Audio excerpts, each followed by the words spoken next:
ओम नमो भगवते वासुदेवाय नमः। आइए सुनते हैं तुलसी माता की कथा। शिव पुराण के अनुसार एक बार भगवान शिव जी के भयंकर क्रोध से एक तेज का निर्माण हुआ और यह तेज समुद्र में गया और एक तेजस्वी दैत्य बालक ने जन्म लिया। यह बालक बड़ा होकर दैत्यराज जालंधर नाम का महाप्रतापी असुर राजा बना। इसकी राजधानी जालंधर थी। जालंधर का विवाह कालनेमी की पुत्री राजकुमारी वृंदा से हुई, जो कि एक महान सत्यवती और पतिव्रता नारी थी, जिसकी भक्ति और शक्ति से जालंधर ने पूरा स्वर्ग लोक को जीत लिया था। किंतु जालंधर अपनी शक्ति को लेकर इतना घमंडी हो गया कि उसने माता पार्वती को पाने के लिए कैलाश पर्वत पर चला गया। यह देख भगवान शिव जी को इतना क्रोध आया और दोनों में भयंकर युद्ध होने लगा।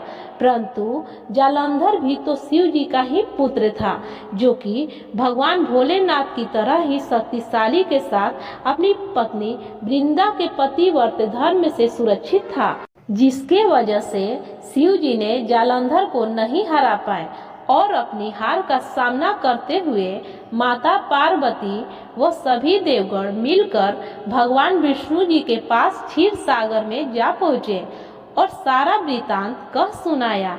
तब भगवान विष्णु जी ने कहा, हे देवगण, जब तक जालंधर की पत्नी वृंदा का पतिव्रत भंग नहीं होगा तब तक जालंधर को कोई नहीं हरा सकता है और ना ही कोई मार सकता है।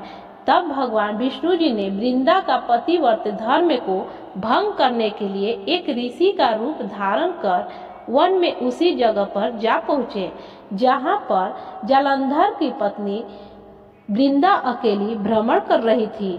ऋषि को देखकर वृंदा ने प्रणाम किया और अपने पति व भगवान शिव जी के बीच हो रहे युद्ध के परिणाम के बारे में पूछा। तो उस माया रूप विष्णु जी ने अपनी माया से दो वानर प्रकट किए। एक के हाथ में जालंधर का सिर तथा दूसरे के हाथ में धड़ था। यह देखकर वृंदा बेहोश हो गई। कुछ समय बाद जब वृंदा को होश आया तो उसने उस ऋषि से अपना पति को पुनर्जीवित करने की प्रार्थना की, जिसके बाद विष्णु जी ने जालंधर के नकली सिर व धड़ को जोड़ दिया और स्वयं भी उस शरीर में प्रवेश कर गए। और रानी वृंदा को इस छल का जरा सा भी आभास नहीं हुआ। वह जालंधर समझकर भगवान विष्णु जी के साथ पतिव्रता का व्यवहार करने लगी, जिस कारण उसका सतीत्व भंग हो गया और उधर उसका पति युद्ध लड़ते हुए भगवान शिव जी के हाथों मारा गया। जब वृंदा को विष्णु जी का इस लीला का पता चला तो वह बहुत ज्यादा क्रोधित हो गई और भगवान विष्णु जी को शिला होने का श्राप दे दिया। वृंदा के इस श्राप से विष्णु जी तुरंत शालिग्राम रूप में पत्थर बन गए। जब सृष्टि के पालनकर्ता स्वयं पत्थर के बन गए तो पृथ्वी लोक, पाताल लोक, स्वर्ग लोक सब समाप्त होने लगे और हाहाकार मच गया। यह देखकर सभी देवता व देवी मिलकर रानी वृंदा से क्षमा याचना करने लगे और भगवान विष्णु जी को श्राप से मुक्त कराने की प्रार्थना करने लगे।